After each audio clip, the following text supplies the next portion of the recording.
Good morning. हमेशा का धन्यवाद इस सुंदर से समय के लिए और इस सुबह के लिए कि उसके द्वारा हमारे जीवन में ये दिन हम हर दिन उसके द्वारा ही हमारे जीवन में आता है और हर दिन वो संभालता है और ये प्रभु का अनुग्रह है कि हमें फिर से यहाँ पर इकट्ठा किया। आइए हम अपने स्वरों को झुकाएंगे और प्रार्थना में चलेंगे। प्यारे प्रभु जी, एक बार प्यार के स्वरों के लिए आपको मेरे नाम सुंदर से समय के लिए मेरे परमेश्वर पिता, आपने परमेश्वर पिता फिर से हम सबों के जीवन में परमेश्वर पिता एक दिन लेकर आए और हम सबको फिर से एकत्रित किया मेरे खुदावन की। फिर से हम आपके नाम को धन्यवाद, आपके नाम को ऊंचा उठाए मेरे प्रभु जी। मेरे खुदावन हम धन्यवाद देते हैं परमेश्वर पिता इस सुंदर समय की सुबह के लिए, इस समय के लिए। धन्यवाद प्रभु जी हम सभी को इकट्ठा करने के लिए। धन्यवाद प्रभु जी सारा दिन संभालने के लिए। पिता हर एक बातों में प्रभु जी हम आपका धन्यवाद देते हैं। प्रभु जी हम प्रार्थना करते हैं ईश्वर राजा की आगे फेलोशिप के लिए मेरे खुदावन। आज परमेश्वर पिता हम सब परमेश्वर पिता यहाँ पर आपकी आराधना, आपकी महिमा परमेश्वर पिता हम अपने हृदय और सच्चाई से करने पाए और आपके परमेश्वर पिता जो आपका जो वचन है मेरे खुदावन, जो परमेश्वर पिता वचन होने वाले, आपने जो वचन परमेश्वर पिता पशु के हृदय में दिया मेरे खुदावन, वो वचन परमेश्वर पिता हमारे जीवन में 360 गुना फल लाने वाला बने और एक अद्भुत संदेश हो और परमेश्वर पिता हम उस संदेश को सुनकर परमेश्वर पिता उन पर चलने वाले बने मेरे प्रभु जी। आगे के हर एक परमेश्वर पिता कार्य को हम आपके हाथों में सौंपते हैं। वर्षिप को परमेश्वर पिता हम आपके हाथों में सौंपते हैं। सारी चीज़ों में परमेश्वर पिता आपकी अगुवाई मांग लेते हैं। आप मदद कीजिए, सहायता कीजिए मेरे खुदावन। सारे बातों में हम आपका धन्यवाद करते हैं। सारा धर्म हम आपको देते हैं।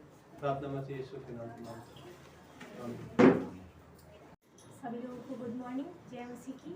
आज की सभा में आप सभी का स्वागत है। आइए हम परमेश्वर की आराधना करेंगे और कुछ गीतों को गाएंगे।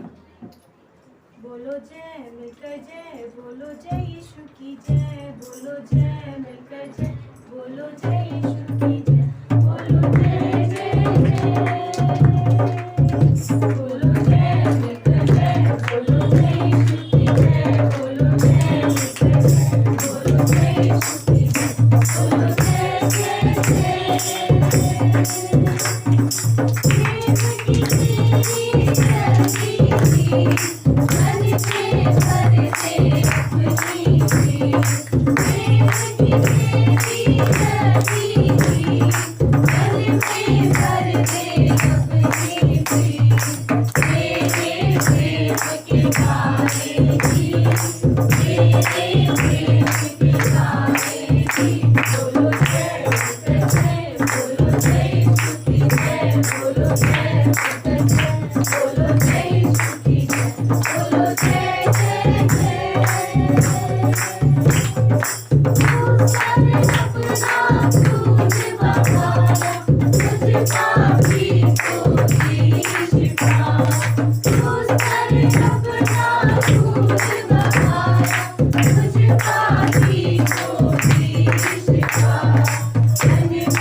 धन्यवाद परमेश्वर, आप हमारी सुरक्षा करते हो, अगुवाई करते हो परमेश्वर, हमारी ज़रूरतों को जानते हो, हमारी आवश्यकताओं को पूरा करते हो परमेश्वर।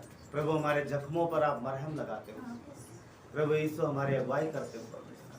प्रभु जब कोई रास्ता नहीं दिखाई देता है परमेश्वर, तो प्रभु मनुष्य के पास एक ही रास्ता बचता है, वो आपकी ओर आए परमेश्वर। धन्यवाद प्रभु कि आपने हमें निकाला इस संसार में। धन्यवाद आपने हम पे नजर की प्रभु और अपनी भेड़शाला में रखा परमेश्वर।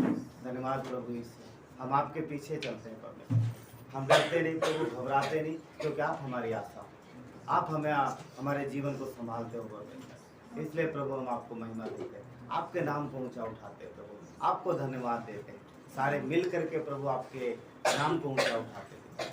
धन्यवाद देते प्रभु यीशु, धन्यवाद देते। सारी सृष्टि के मालिक तुम ही हो,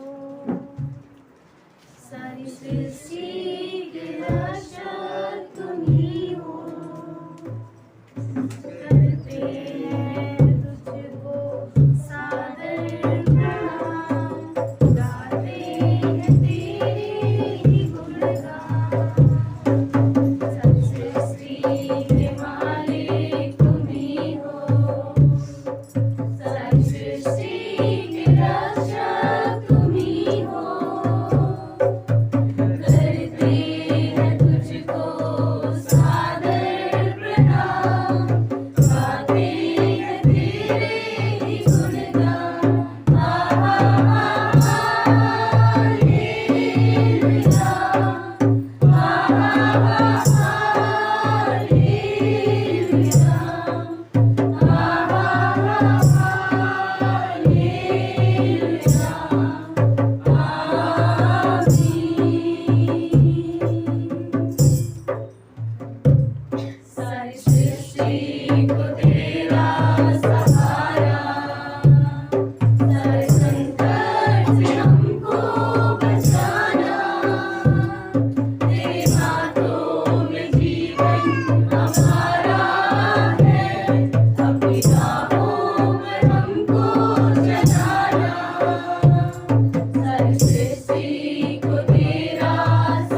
हम हैं तेरे हाथों की रचना,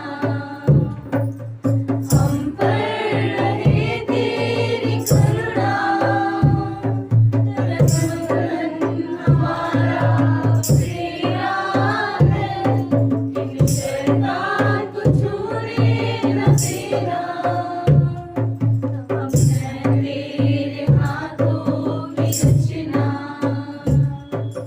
हम पर रहे तेरी करुणा, तन मन हमारा तेरा है, इन शैतान को छूने न देना।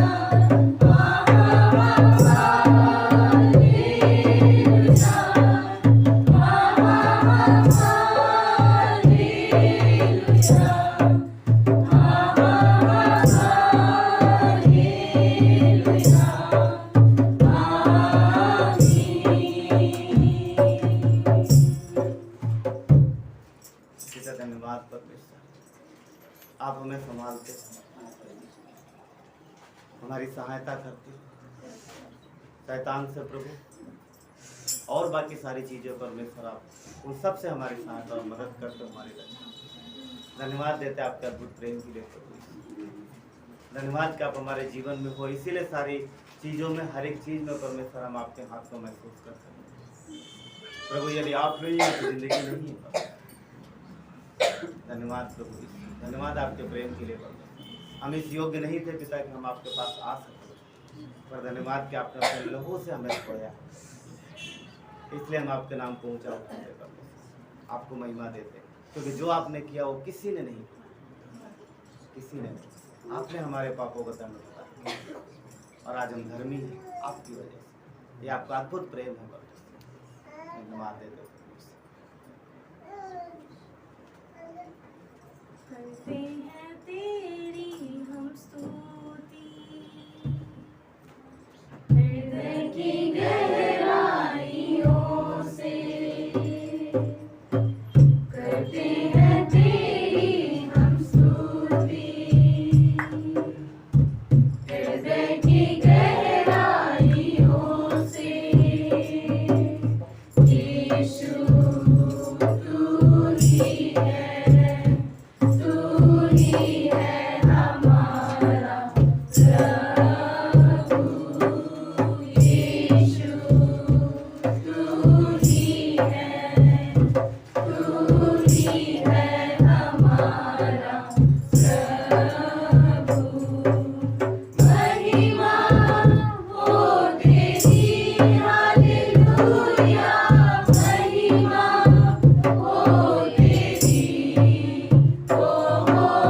महिमा हो तेरी, हालेलुया, महिमा हो तेरी। धन्यवाद परमेश्वर। आत्मा और सच्चाइयों से तेरी आराधना करें हम, आत्मा और सच्चाइयों से तेरी आराधना करें हम। ऊंचा और ऊंचा, सबसे ऊंचा रहे तेरा नाम, ऊंचा और ऊंचा, सबसे ऊंचा रहे तेरा नाम। महिमा हो तेरी, हालेलुया, महिमा हो तेरी, महिमा हो तेरी, हालेलुया, महिमा हो तेरी।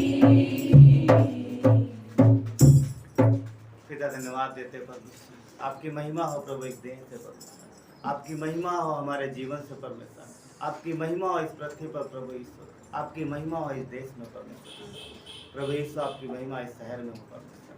धन्यवाद प्रभु, आपने जहाँ हमारे लिए रखा है। हम प्रार्थना करते हैं परमेश्वर आपके लोग छूट जाए शैतान के चंगुल से प्रभु, छूट जाए तकलीफ परेशानी से परमेश्वर, और सबके हर एक के जीवन में आए उद्धार, हर एक के जीवन में सच्ची शांति और सच्चा आनंद परमेश्वर जो आप देना चाहते हैं। धन्यवाद प्रभु यीशु, आज के समय को आपके हाथों में सौंपते हैं प्रभु। आपकी प्रेजेंस को हम महसूस करें आज के दिन परमेश्वर अपने हृदय में बिता, और आपकी अगुवाई जो आप हमारे जीवन में करते हो प्रभु, जो आज के दिन प्रभु आप हमारी जो अगुवाई करना चाहते हो, हमें जो बताना सिखाना चाहते हो, उन सारी बातों को प्रभु हम अपने जीवन में महसूस करें। धन्यवाद देते हो प्रभु यीशु, हर एक के जीवन में जो कुछ भी बातें चली प्रभु, कुछ भी आपसे छुपा नहीं प्रभु।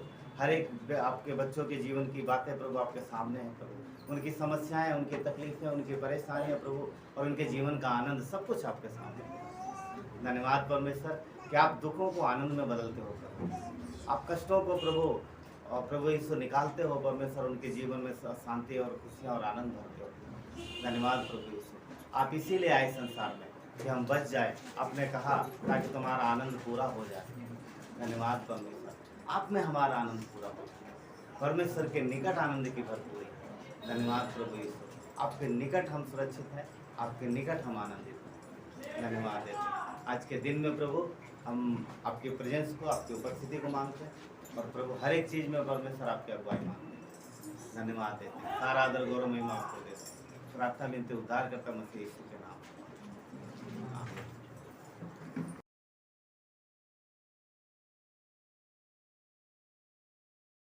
जीवन जल का सोता तू बहता जाता है, जीवन जल का सोता तू बहता जाता है, निर्जल भूमि पर में बसाता है, निर्जल भूमि पर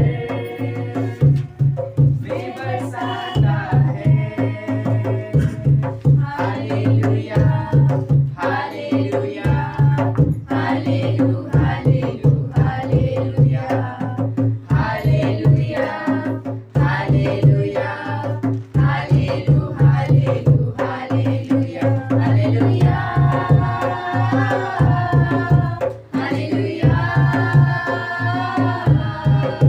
हालेलुया हालेलुया। प्यासों को तूने पास बुलाया, बनके चट्टान तूने पानी पिलाया। प्यासों को तूने पास बुलाया, बनके चट्टान तूने पानी पिलाया। पी करके वो तुझसे प्यासे ना होंगे कभी, पी करके वो तुझसे प्यासे ना होंगे कभी। Hallelujah hallelujah hallelujah hallelujah hallelujah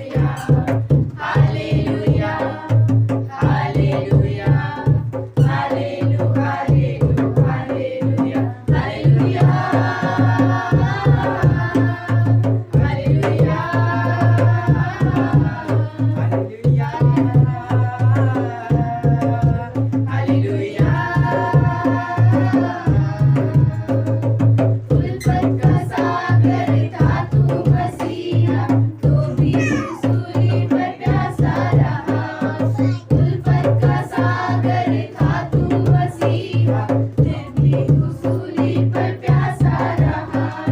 देके लहू तूने मुझको है मोल लिया, देके लहू तूने मुझको है मोल लिया।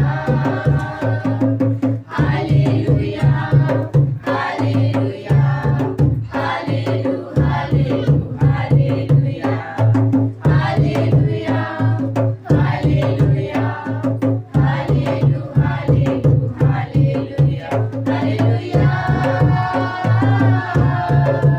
हालेलुया हालेलुया हालेलुया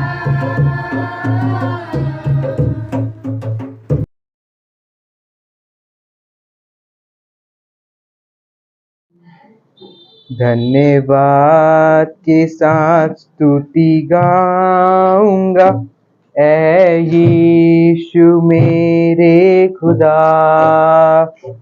उपकार तेरे हैं बेशुमार, कोटि कोटि स्तुति धन्यवाद।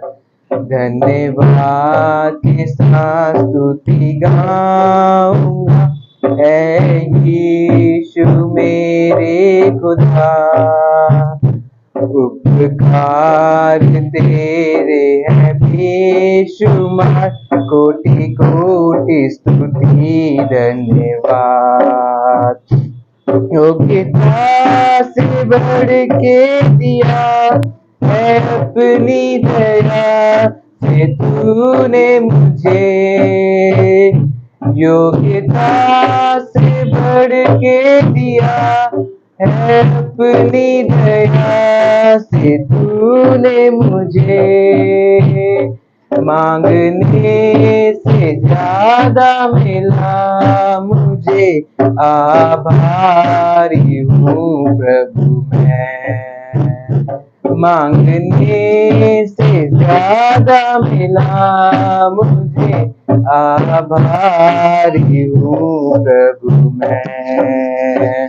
धन्यवाद के साथ स्तुति गाऊंगा, ऐ यीशु मेरे खुदा, उपकार तेरे हैं बेशुमार, कोटि कोटि स्तुति धन्यवाद। तू है सच्चा जिंदा खुदा, है तुझ पर ही भरोसा मेरा। तू है सच्चा जिंदा खुदा, है तुझ पर ही भरोसा मेरा। सेवा पूरी करके पाऊं इनाम, प्रभु ऐसा दो वरदान। सेवा पूरी करके पाऊं इनाम, प्रभु ऐसा दो वरदान। धन्यवाद के साथ स्तुति गाऊंगा, ऐ यीशु मेरे खुदा, उपकार तेरे हैं बेशुमार, कोटि कोटि स्तुति धन्यवाद, कोटि कोटि स्तुति धन्यवाद। तो ये विश्वासी जीवन है। यीशु ने हमें बुलाया है ताकि हम उस पर विश्वास रखें, उसके वचन पे विश्वास रखें। और विश्वास जो है वो ये है कि चीज़ें चाहे हमारे सामने हों या ना हो, मतलब जिन चीज़ों पे हम भरोसा कर रहे हैं वो चाहे हम आंखों से ना देखें पर विश्वास करते हैं, ठीक है। वो विश्वास हमें इस तरीके का रखना है। तो इब्रानियों का 10 अध्याय 35 से आगे हम लोग देखेंगे। इब्रानियों का 10 अध्याय 35 से आगे मैं पढ़ता हूँ, आप मेरे साथ रहिएगा। वचन 35 लिखा है, इसलिए अपना हियाव ना छोड़ो क्योंकि उसका प्रतिफल बड़ा है। परमेश्वर का वचन क्या कह रहा कि हमें हियाव नहीं छोड़ना है, विश्वास में बने रहना है। परिस्थितियां ऊपर नीचे हो सकती है कई बार, परंतु हमें विश्वास में बने रहना है। और विश्वास में बने रहने का प्रतिफल बड़ा है, प्रतिफल बड़ा है। वचन 36, क्योंकि तुम्हें धीरज धरना आवश्यक है ताकि परमेश्वर की इच्छा पूरी करके तुम प्रतिज्ञा का फल पाओ। किसके लिए बोल रहा? विश्वासियों के लिए। हम परमेश्वर में, मसीह यीशु में विश्वास रखते हैं। और क्या कह रहा है कि धीरज रखना है। धीरज रखते किस बात में? परमेश्वर के वचन के अनुसार विश्वास करने में। कई बार कुछ चीज़ें लेट लग हो सकती है आपके हिसाब से, कुछ चीज़ें हो सकता है कि आपको आपके हिसाब से विपरीत भी हो सकती है। जैसा हम सोचते हैं हो सकता है वैसा ना हो, उसके विपरीत हो, तो भी विश्वास रखना है, क्योंकि अंत में सारी चीज़ें परमेश्वर संभाल लेता है और अच्छा प्रतिफल रहता है। वचन 37, क्योंकि क्या कहता है, क्योंकि अब बहुत थोड़ा समय रह गया है कि जब आने वाला आएगा देर ना करेगा। थोड़ा समय बाकी है, और मैं यीशु के आने में क्या बोल वचन क्या कहता है? देर नहीं करेगा, उस समय पर आएगा। परमेश्वर कभी देर नहीं करता, परमेश्वर कभी लेट नहीं होता। आप सोचो, जिसने टाइम बनाया है, जो चलती रहती है ना, धरती घूमती रहती है, तो जो टाइम बनाने वाला है वो टाइम पर क्यों नहीं होगा? जिसने समय बनाया है वो समय पर क्यों नहीं रहेगा? हमें और आपको कई बार शैतान भ्रमित करता है, कान में आके बोलेगा कि लेट हो रहा। परमेश्वर का मकसद, परमेश्वर की योजना अलग है, बहुत अद्भुत है। वो कभी लेट नहीं होता, वो समय पर है। आपके जीवन में उसने आपको समय पर बुलाया है। जब आपका समय था तब उसने आपको मसीह देह में बुलाया। जब उसका समय होगा, सारी चीज़ें वो अपने समय पर करेगा, इसलिए वो लेट नहीं होता। ठीक है, वचन 38, पर मेरा धर्मी जन विश्वास से जीवित रहेगा। क्या कहता है? मेरा धर्मी जन विश्वास से जीवित रहेगा। चाहे जैसी भी हालात हो, पर हमें भरोसा, विश्वास बना के रखना, और विश्वास से ही जीवित रहेगा। यानी कि हमारा जो विश्वासी जीवन है वो विश्वास पर ही आधारित। आप सोचो, अगर एक विश्वासी व्यक्ति ने, जो विश्वास करने वाला विश्वासी कहलाता है, और उसने विश्वास को छोड़ दिया, विश्वास के स्वभाव को छोड़ दिया, विश्वास की चाल चलना छोड़ दिया, तो क्या वो विश्वासी रहा? नहीं रहा, खत्म हो गया ना। क्योंकि हमारा लाइफ तो विश्वास पर ही टिका हुआ।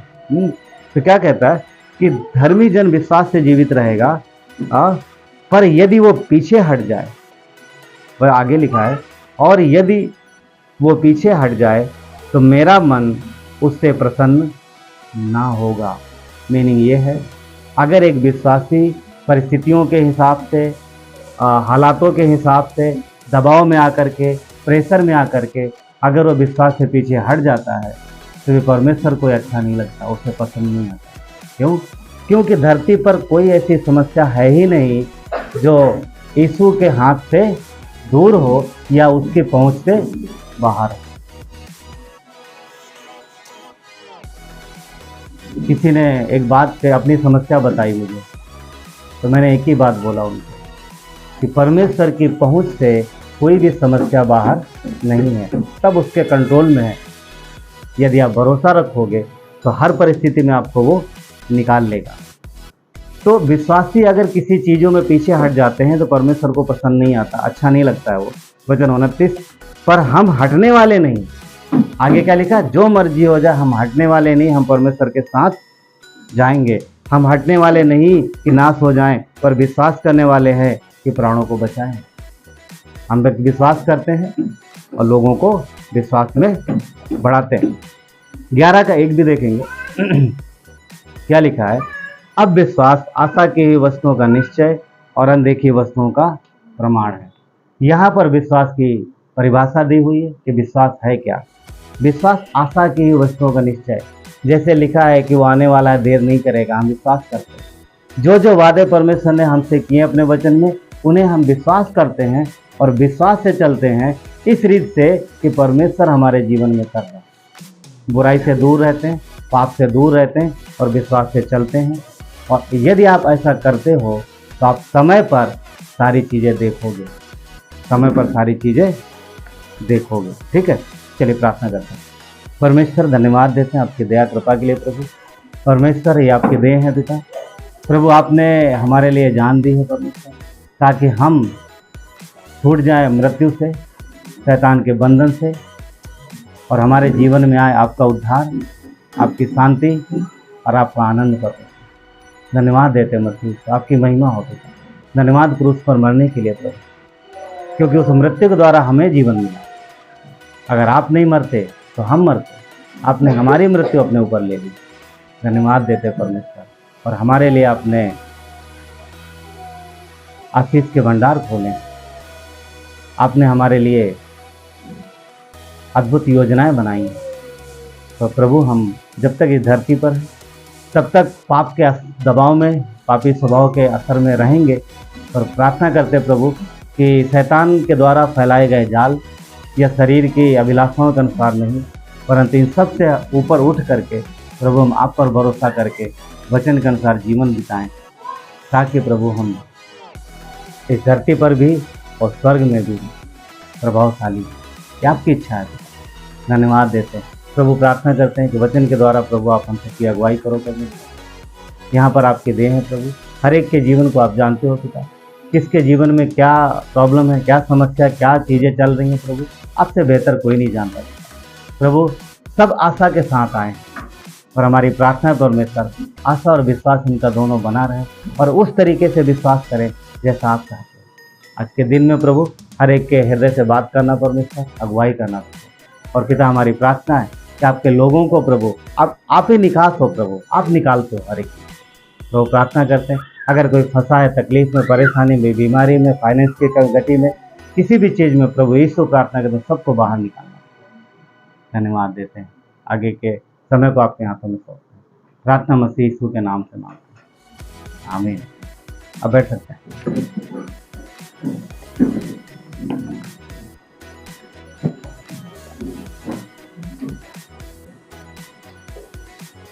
विश्वास आशा की हुई वस्तुओं का निश्चय और अनदेखी वस्तुओं का प्रमाण है। ये प्रभु की देन है, ये कलीसिया है, ये परमेश्वर की देन है। यहाँ पर जब हम लोग मिलते हैं तो क्या आप यकीन करते हैं कि परमेश्वर यहाँ पर है? क्या आप यकीन करते हैं परमेश्वर है यहाँ पर? यकीन करते हैं या फिर उम्मीद करते हैं थोड़ा बहुत, हाँ हो सकता है या नहीं भी हो सकता है? पूरा यकीन परमेश्वर है, यीशु है। क्या आपने देखा? वचन में लिखा है, वचन में लिखा है, इसलिए हम उस हिसाब से विश्वास करते हैं। तो जब हम विश्वासी कहलाते हैं तो विश्वास में बने रहें, विश्वास की चाल में बने रहें। जिस विषय में बात करेंगे वो ये है कि विश्वास और विश्वास की चाल में हमें बने रहना लगातार। विश्वास के लिए कई बार कष्ट उठाना पड़ता है, कई बार तकलीफ उठानी पड़ती है, और परमेश्वर की इच्छा है कि हम धीरज रखें, परमेश्वर के साथ विश्वास में बने रहें। और जब विश्वास में बने रहेंगे, विश्वास के कार्य में विश्वास के अनुसार कार्य करेंगे, तो आप यकीन मानो 100% आपके जीवन में सामर्थ्य काम होगा। क्योंकि जब हम विश्वास में कदम बढ़ाते हैं, जब हम विश्वास में कदम बढ़ाते हैं और उसके अनुसार करते हैं, तो 100% परमेश्वर का वचन आपके जीवन में पूरा होगा। जिस तरफ आप कदम बढ़ा रहे हैं परमेश्वर की इच्छा अनुसार, जिन चीज़ों में आपने भरोसा रखा, विश्वास किया, तो प्रतिशत परमेश्वर आपके जीवन में काम करेगा। विश्वास के लिए जब कष्ट उठाते हैं तो पता क्या प्रकट होता है? हमारी विश्वास की चाल। क्योंकि जो देखिए विश्वास दो तरीके का होता है। अगर सिर्फ विश्वास हृदय में, हाँ हम विश्वास करते हैं, हम विश्वास करते हैं, हम विश्वास करते हैं, अगर एक व्यक्ति सिर्फ यही बोलता रहे, आप समझिएगा बात, एक विश्वासी बोलता हाँ हम विश्वास करते हैं, कितना? अरे बहुत भैया, बहुत विश्वास करते हैं, बहुत करते हो, हाँ बहुत करते हैं, विश्वास करते हो, हाँ करते हैं। वो सिर्फ कहता है विश्वास करते हैं, पर विश्वास के अनुसार करता कुछ नहीं है। वचन पढ़ते हो? नहीं, टाइम नहीं मिलता है। प्रार्थना में जाते हो? नहीं, समय नहीं मिलता। संगति में जाते हो? समय नहीं मिलता है। हाँ, और सारी और कुछ नहीं, बस करते विश्वास, हाँ विश्वास बहुत करते हैं, विश्वास बहुत करते हैं। समझ में आ रहा? अच्छा, भेंट देते हो? नहीं, वो भी नहीं हो पाता। विश्वास, हाँ विश्वास तो बहुत कर, विश्वास मत पूछो भैया, विश्वास बहुत करते हैं। समझ रहे? अब बताओ ये वाला विश्वास क्या फल लेके आएगा जीवन में? एक बहन से मिला मैं कुछ महीने पहले, उनका विश्वास इसी लेवल का था जैसे हम बात कर रहे हैं। विश्वास करते, अरे बहुत ज़्यादा, ये हमारे पति विश्वास नहीं करते, हम बहुत विश्वास करते हैं। अच्छा, वचन पढ़ते हो? नहीं, बाइबल नहीं है। अच्छा, कब से नहीं है? करीब 12-13 साल हो गए। शादी के समय थी हमारे पास, बाद में अरे ये विश्वास नहीं करते, इन्होंने फाड़ दिया, अब से नहीं है। पति की सैलरी कितनी है? करीब 80,000 का। बाइबल कितने की? 150। नहीं, उसके लिए पैसे नहीं है, महंगी है, अभी महंगी हो गई, 250 की है। समझ पा रहे? तो मतलब कहने का मतलब ये है कि इस तरीके का विश्वास क्या फल लेके आएगा, क्या मिलेगा उनको धरती पर? ठीक है, हो सकता है उनके पास चीज़ें होंगी घर में, मगर विश्वास के द्वारा क्या हासिल किया? कुछ नहीं। क्या गवाही है? क्या गवाही है उनके जीवन की? कुछ भी नहीं। तो इस तरीके का विश्वास नहीं करना हमें। विश्वास के लिए कष्ट उठाओ, तकलीफ उठाओ, तकलीफ उठाओ। किसी ने कहा कि पौलुस ने ये बात कही है कि तुम मेरी सी चाल चलो, क्योंकि मैं क्योंकि मैं प्रभु की चाल चलता हूँ। तो मेरी किसी से बात हो रही थी, तो उन्होंने ये बात बोली, तो मैंने बोला कि ये बात ऑफकोर्स पौलुस ने बोली है, मगर शायद हम और आप ऐसा नहीं कह सकते, क्योंकि हम उस लेवल में नहीं चल पा रहे। पौलुस ने कहा यह बात विश्वास करने के 20 साल बाद लगभग, कि तुम मेरी सी चाल चलो।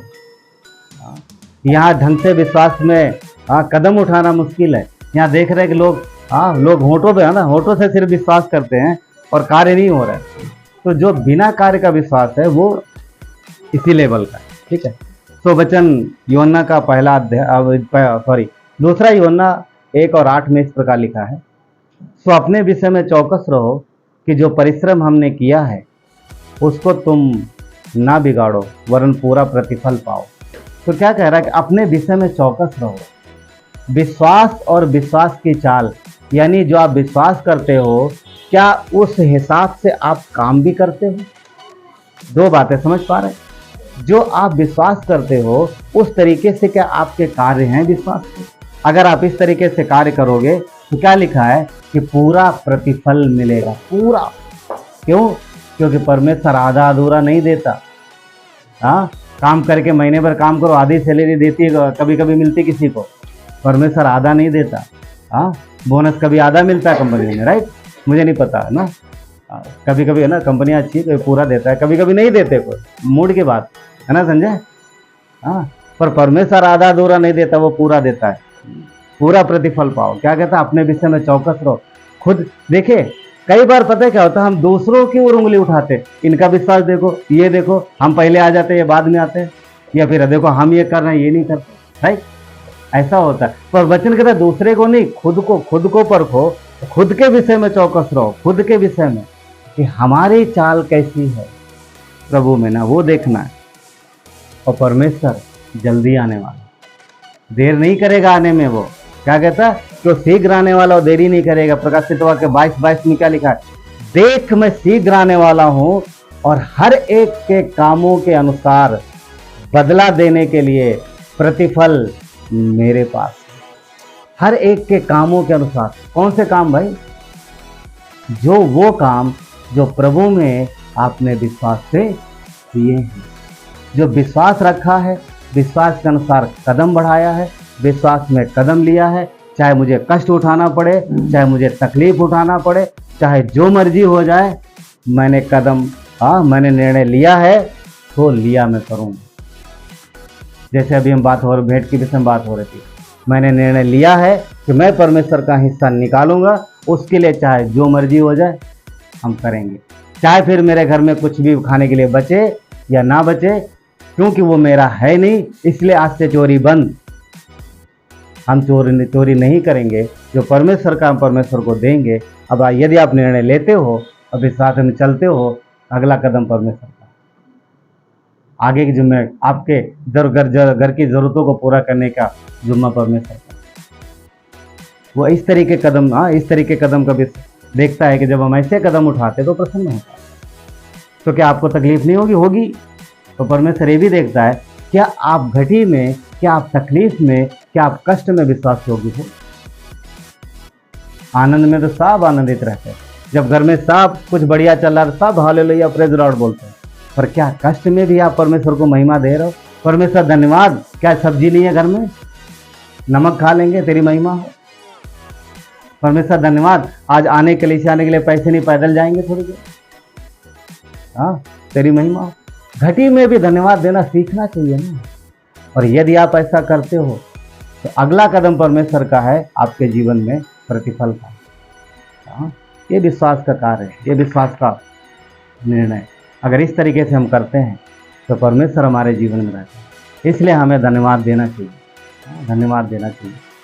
1 कुरिन्थियों 15:57 कहता है, परंतु परमेश्वर का धन्यवाद दो जो हमारे प्रभु यीशु मसीह के द्वारा हमें जयवंत करता है। हमें धन्यवाद देना चाहिए। हर परिस्थिति में कुड़कुड़ाने की जरूरत नहीं। विश्वासी होने के नाते कुड़कुड़ाओ मत। क्यों? क्योंकि परमेश्वर सिंहासन पर है, सारा अधिकार उसका है, हर एक कंट्रोल में उसका है। सब चीज में, आपके घटी में, आपकी तकलीफ में, आपकी कमजोरी में, आपकी परेशानी में, आपके हर एक चीज में उसका नियंत्रण है, हर एक चीज में। इसलिए प्रेज करो कि आपके जीवन में घटी है, इसलिए प्रेज करो कि उसने आपको बढ़ती में रखा है, प्रेज करो, महिमा दो। आपके पास है महिमा दो, नहीं है तो भी महिमा दो। क्यों? क्योंकि परमेश्वर ने विजयी जीवन दिया, जयवंत किया है।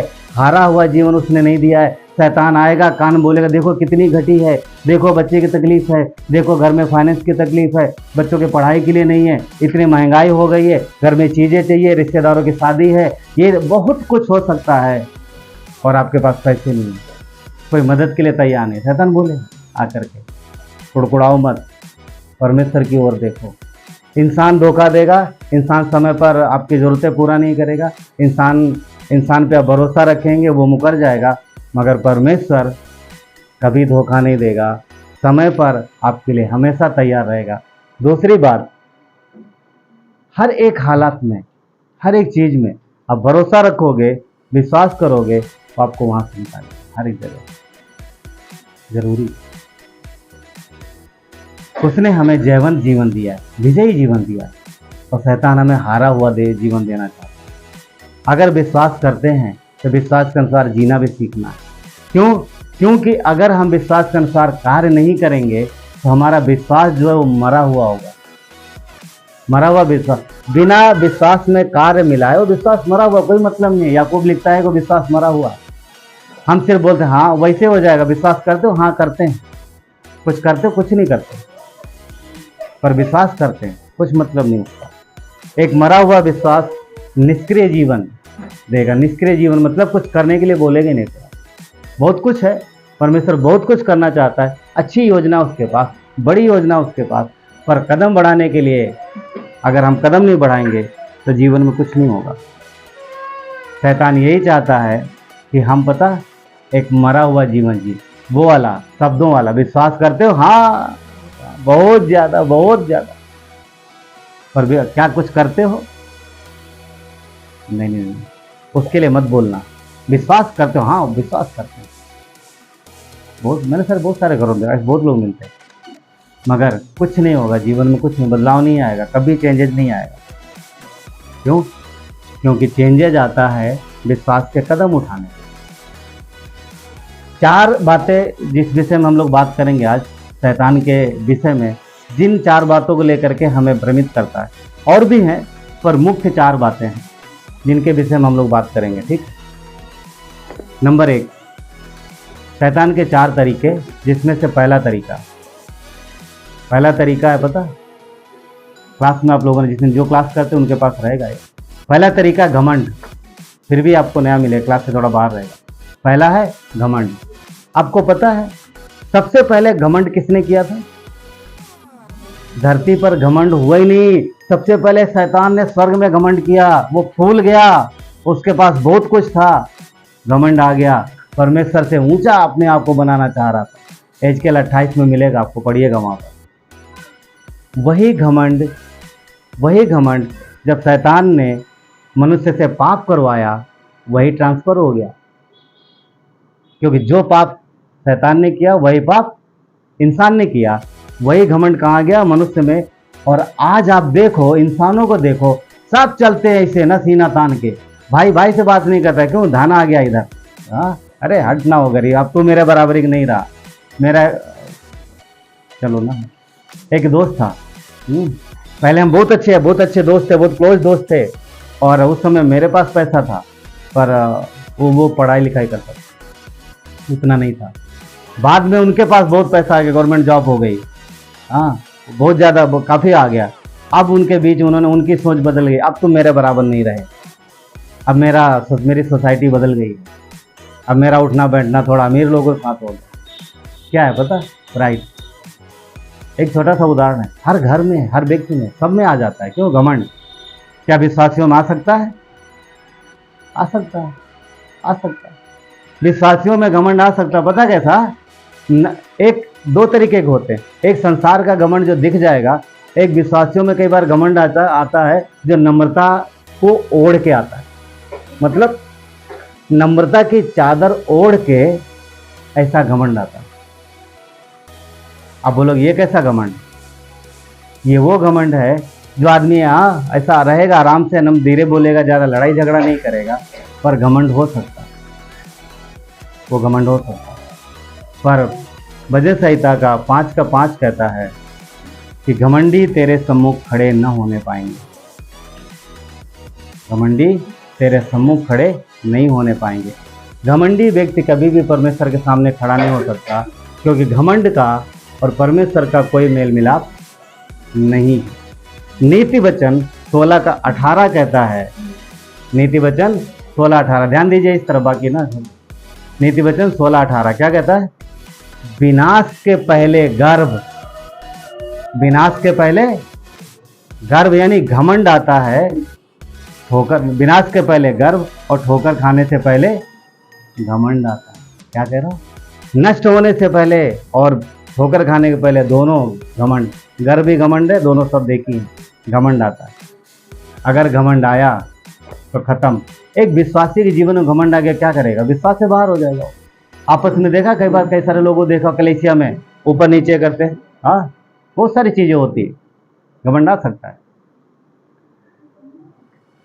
नीति वचन 18 का 12, नाश होने से पहले मनुष्य के मन में घमंड और महिमा पाने से पहले नम्रता आती है। महिमा पाने से पहले नम्रता आती है। सुनो घमंड क्या है। विश्वासी होने के नाते घमंड के विषय में बात करेंगे थोड़ा। आपकी नज़र में घमंड क्या है?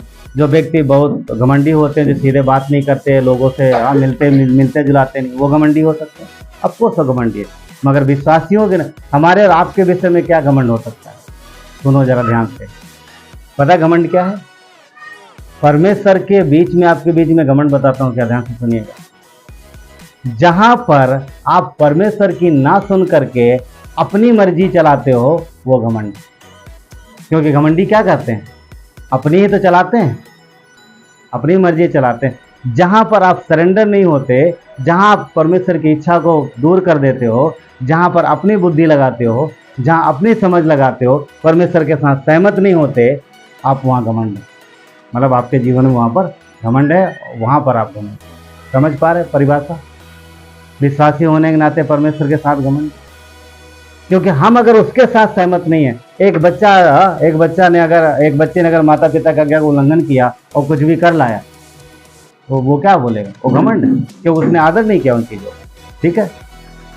नंबर 2, अपवित्रता या फिर अपवित्रता मतलब ये है फैमिलिटी। फैमिलिटी जानते हैं? कभी कभी कोई मेहमान आता है घर में, अगर पहली बार, तो लोग कैसे बात करते हैं उसके साथ? बड़ा डिस्टेंस में, ध्यान से, पता नहीं, हाँ, अपनी कमजोरियां पता नहीं चलनी चाहिए इनको। घर भी ठीक ठाक कर देते हैं, एकदम सब कपड़े वपड़े सब सेट कर देते हैं, थोड़ा गंदा थोड़ा साफ हो तो क्या कैसा लगेगा उनको, है ना? सब ठीक ठाक करते हैं, सेट करते हैं अच्छे से, और वो व्यक्ति आता है और ठीक से बात करते हैं।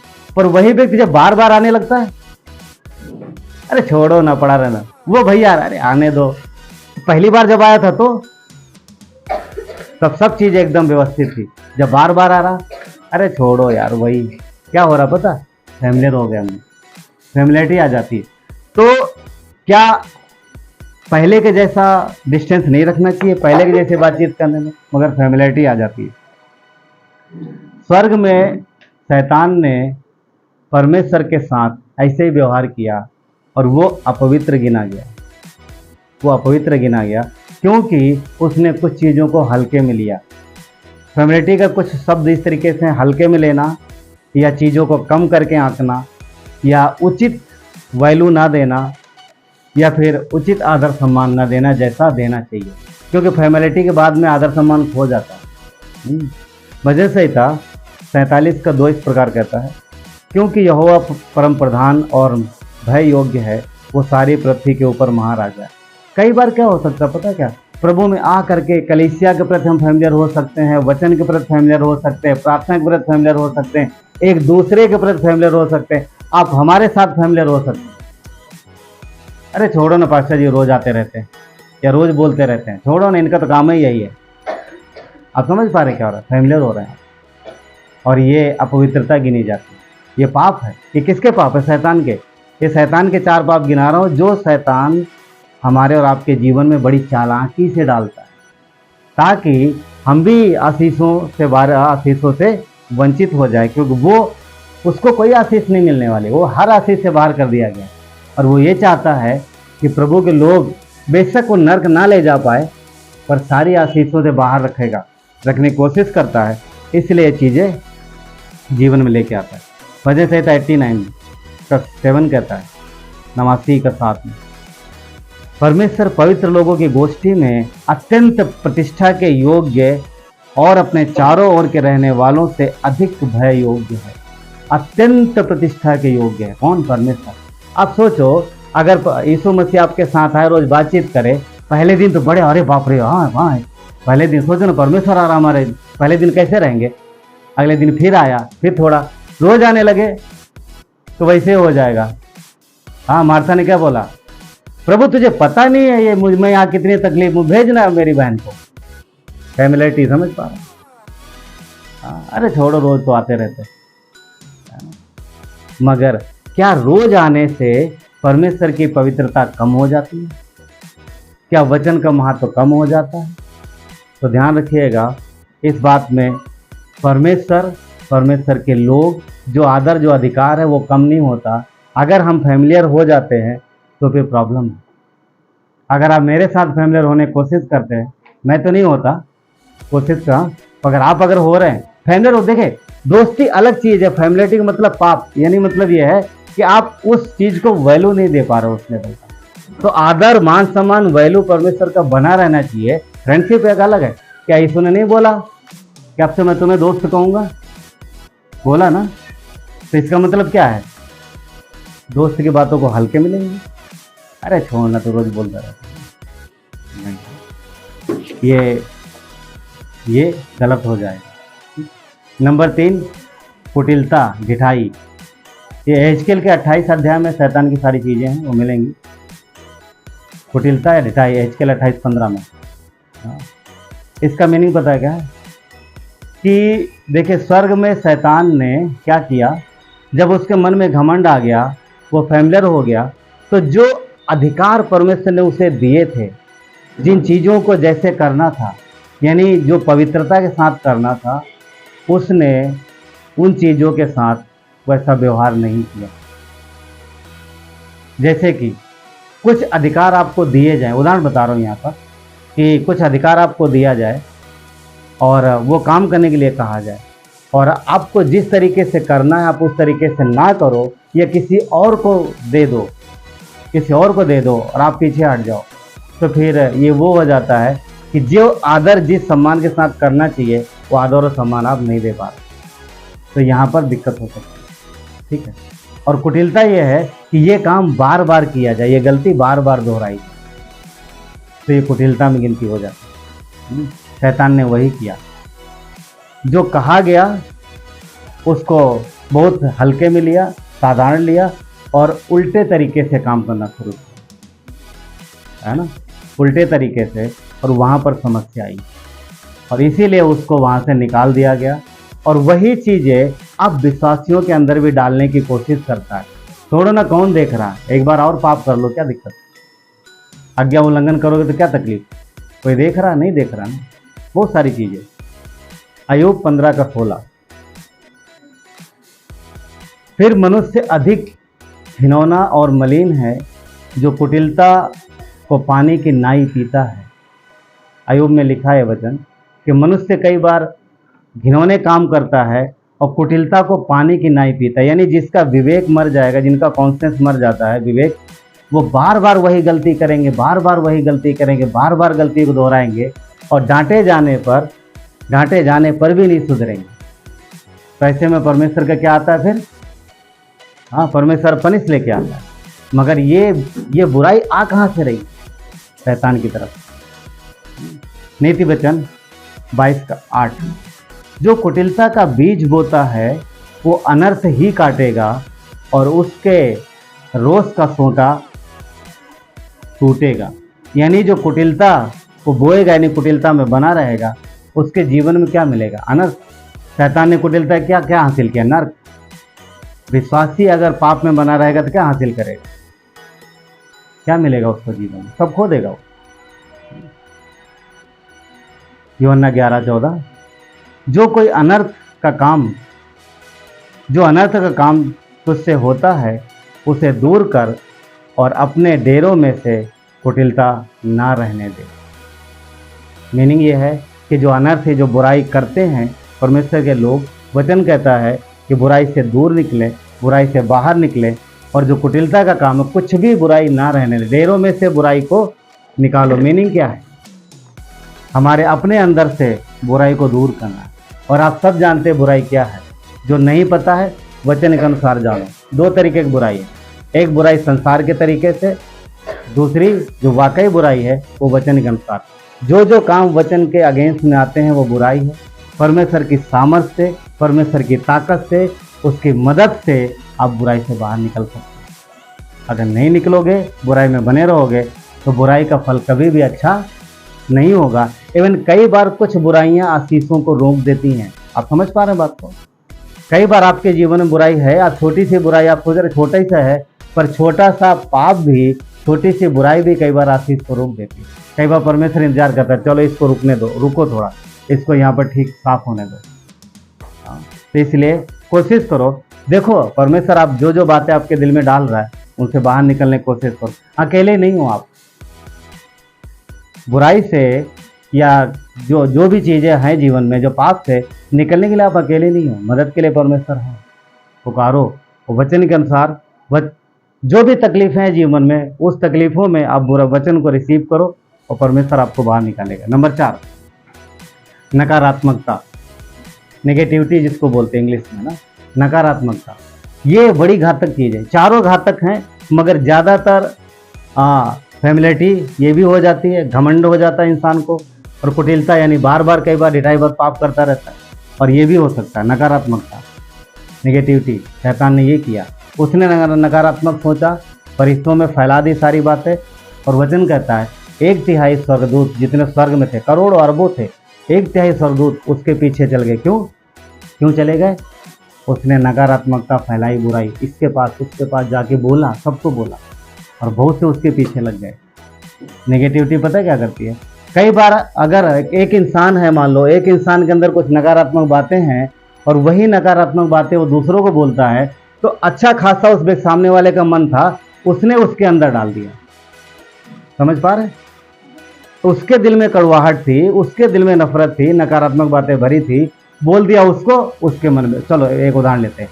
अगर मान लो एक व्यक्ति आपके घर आता है और आप उसके विषय में कुछ नहीं जानते, आदर से आप बिठाओगे, बातचीत करोगे, पर बाद में कोई पड़ोसी आए, ये तुमको पता है कि कौन है? अरे ऐसा ऐसा ऐसा है, अच्छा ऐसा है, आप देख रहे हैं, समझो जब पता चलेगा ऐसा है, थोड़ी देर पहले आपका सोच विचार कैसा था? साफ था, ठीक था, सुन लेना, अरे ऐसा है क्या, हमको पता नहीं था, आने दो दोबारा। अब जब वो आएगा दोबारा तो आपका व्यवहार पहले जैसा नहीं रहेगा, बदल जाएगा। अब उसने जो बोला है दोस्त व्यक्ति ने, उसकी सोच के हिसाब से आपका व्यवहार होगा। क्या किया उसने? और जबकि वो व्यक्ति सही है, उदाहरण तौर गलत भी हो सकता है, एक बात बता रहे हैं, पर शायद उसकी इन्फॉर्मेशन सही ना हो, मगर आपका रवैया बदल जाएगा। क्यों?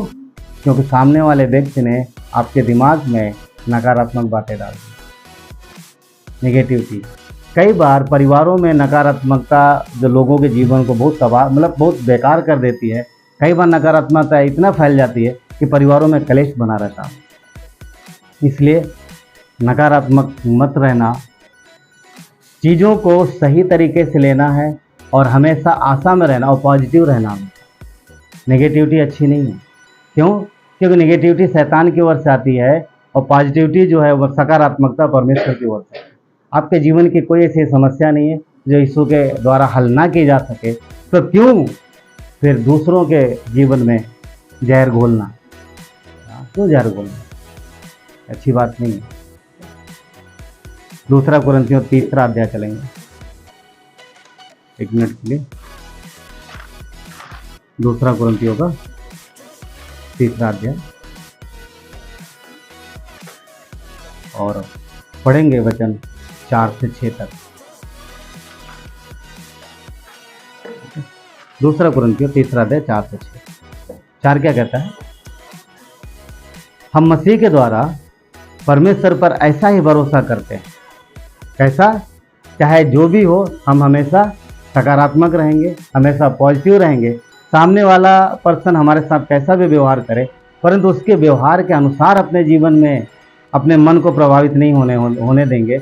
हम यीशु को देखेंगे, उस तरीके से अपने जीवन को अपने जीवन में होने देंगे, ताकि उत्तर हमारा उस व्यक्ति के कहे हुए शब्दों के अनुसार ना आए, परमेश्वर के अनुसार आए, जो उस परिस्थिति के लिए सही है। तो हम मसीह के द्वारा परमेश्वर पर ऐसा ही भरोसा रखते हैं। वचन 5, ये नहीं कि हम अपने आप से इस योग्य हैं, अपनी ओर से किसी बात का विचार कर सके। वचन 5 देखिए क्या लिखा है। ऐसा नहीं है कि ये नहीं कि हम अपने आप से योग्य। देखिए, कोई भी व्यक्ति योग्य नहीं है, तो परमेश्वर योग्य। परिस्थितियों के हिसाब से परमेश्वर ने वचन दिए। यदि आप वचन से प्यार करते हैं, वचन को पढ़ते हैं, वचन से लिपटे रहते हैं, तो परमेश्वर आपको अगुवाई करेगा कि उन परिस्थिति में किस तरीके से बात करना है। दूसरी बात इसी में है, अपनी ओर से किसी बात का विचार नहीं करते। अगर आपके द्वारा कुछ बातें आएंगी तो हो सकता है नकारात्मक बातें आएँ जब शरीर में सोचेंगे, पर यदि परमेश्वर के आत्मा में सोचेंगे, वचन में सोचेंगे, तो परमेश्वर का आत्मा आपको अगुवाई करेगा। सुनो, कितनी बार होता है जब घर में कुछ माहौल खराब होता है, तो ऐसे में याद भी नहीं रहता है कि परमेश्वर क्या बोला, वचन क्या बोला, तपाक से जो भी आता वही बोलते होता है। हाँ, बाद में कई बार सोचता है इंसान, यार मैंने तो गलत बोल दिया है। मगर उस समय परमेश्वर के साथ बातचीत करना या फिर सोचना कि इसने मुझे ये बोला, अब मैं क्या बोलूँ, प्रभु मुझे बताओ वचन क्या कहता है। कई बार ऐसा आदत ये नहीं होता है, तो इसकी आदत डालनी पड़ती है, सीखना पड़ता है। सीखिए, तो ज़रूरी है। नहीं तो जब अपनी ओर से बोलेंगे, यानी शरीर की ओर से बोलेंगे, तो शायद अच्छी बातें ना निकले। तो निगेटिविटी जो है वो अच्छी बात नहीं है। वचन आगे देखते हैं, वचन 6, जिसने हमें नई वाचा के सेवक होने के योग्य किया, शब्द के सेवक नहीं वरन आत्मा के, क्योंकि शब्द मारता पर आत्मा जिलाता है। तो जो बातें अगर कड़वाहट भरी निकलती हैं, जो बातें अगर नकारात्मकता जो नर्क से आती है, यानी शैतान की ओर से, तो वो लोगों के जीवन को नुकसान पहुंचा सकती है। परंतु यदि आप आत्मा में बोलोगे, यदि आप परमेश्वर के आत्मा के अनुसार अगुवाई में बात करोगे, तो सामने वाले के जीवन में जो कि नकारात्मकता भरी है, वो उगल रहा है, शायद उसका वो जो नेगेटिविटी पर वो खत्म हो जाए। क्यों? क्योंकि आपने क्या इस्तेमाल किया? परमेश्वर की सामर्थ्य। तो नकारात्मकता जो शैतान हमारे जीवन में फैलाना चाहता है, विश्वासियों के जीवन में, ताकि खुद भी वो हमेशा कुड़कुड़ाते रहें और दूसरा माहौल भी आसपास का खराब करते रहें। इसलिए हम विश्वास में चलते हैं, विश्वास की चाल में हमें चलना है। क्यों? क्योंकि इब्रानियों में जो हम लोगों ने पढ़ा शुरू में, इब्रानियों 10 अध्याय में क्या कहता है कि वचन 38, कि मेरा धर्मी जन विश्वास से जीवित रहेगा, यदि पीछे हट जाए तो मेरा मन प्रसन्न ना होगा। अगर हम विश्वास करते हैं और विश्वास के काम नहीं करते, विश्वास के अनुसार अपने जीवन को ढालने की कोशिश नहीं करते, हम वही पुराने तरीके में जैसा मिला तो वैसे करते जाते हैं, तो फिर बदलाव नहीं आएगा। हमें सीखना है। क्यों? क्योंकि अगर अगर हम पीछे हट गए विश्वास के कार्यों से, तो परमेश्वर बोलता है मेरा मन प्रसन्न नहीं होगा। मगर 39 बोलता है, बहुत अच्छा है, कि हम हटने वाले नहीं, हम पीछे हटने वाले नहीं। क्यों? क्योंकि हम विश्वास करने वाले हैं और विश्वास के अनुसार चलने वाले हैं। तो परमेश्वर जो कि सारी चीज़ों को संभालता है, इसलिए कहता है हियाव ना छोड़ो 35 में, क्योंकि जो हियाव छोड़ेगा ना वो कुछ नहीं कर पाएगा। पर इब्रानियों को 10:35 कहता है इसलिए अपना हियाव ना छोड़ो, क्योंकि उसका प्रतिफल बड़ा है। धीरज रखो, परमेश्वर के हाथ में सारी चीज़ें हैं। आपके कष्ट को, आपके तकलीफ को परमेश्वर देख रहा और आपको ब्लेस करे। ठीक है, चलिए प्रार्थना करें। परमेश्वर धन्यवाद देते हैं आपकी कृपा दया के लिए। प्रभु यीशु पिता, प्रार्थना करते हैं कि हम सब विश्वास में और विश्वास की चाल में बढ़ें। विश्वास उन बातों पर जो आप चाहते हैं, आपकी इच्छा अनुसार प्रभु हम विश्वास में आगे बढ़ें और हमारा जो विश्वास का जीवन है प्रभु और मजबूत होता जाए। प्रभु हम प्रार्थना करते हैं आपके देह हैं यहाँ पर। प्रभु यीशु, इस वचन के अनुसार आप हर एक के जीवन में अगुवाई करो। ताकि उनका विश्वास सिर्फ होठों तक ना रहे, ताकि वो सिर्फ शब्दों से ही ना हो, कार्यों से भी प्रकट हो, क्योंकि प्रतिफल वही है जो वो विश्वास में कदम उठाएंगे। जीवन वही तभी बदलेगा जब विश्वास के अनुसार कार्य करेंगे। प्रभु हमारी प्रार्थना है परमेश्वर, सहायता और मदद करो। आप हर एक के जीवन में प्रभु विश्वास की चाल में बढ़ने में और आपके साथ मजबूत रिश्ते में बढ़ने में मदद करो पिता। हर एक को संभालो और जिनको जो भी जिन चीज़ों में वो सफरिंग कर रहे हैं प्रभु, जिन चीज़ों में वो सफ़र कर रहे हैं पिता, जिन चीज़ों में कष्ट उठा रहे हैं प्रभु, हमारी प्रार्थना है कि आप उन्हें चंगाई दो परमेश्वर, उन सब चीज़ों से चंगाई दो प्रभु। धन्यवाद देते हैं, सारा आदर गौरव महिमा आपको देते हैं। आप मरे हो क्रूस पर, ध्यान रखिएगा यीशु मसीह आपके लिए क्रूस पर मरा है। उसने क्रूस पर जान देता कि आप जीवन पाएं। उसने तकलीफ उठाई, कष्ट उठाए ताकि आपके कष्ट दूर हो जाएं। तो वो मरा है, कब्र में गया, तीसरे दिन जी उठा। वो जीवित परमेश्वर, भरोसा करिए इस बात पर कि उसने आपके लिए पेमेंट किया। आप बच जाएंगे सारी चीज़ों से। धन्यवाद देते हैं, सारा आदर गौरव महिमा आपको देते हैं, मसीह यीशु के नाम से मांगते हैं, आमीन।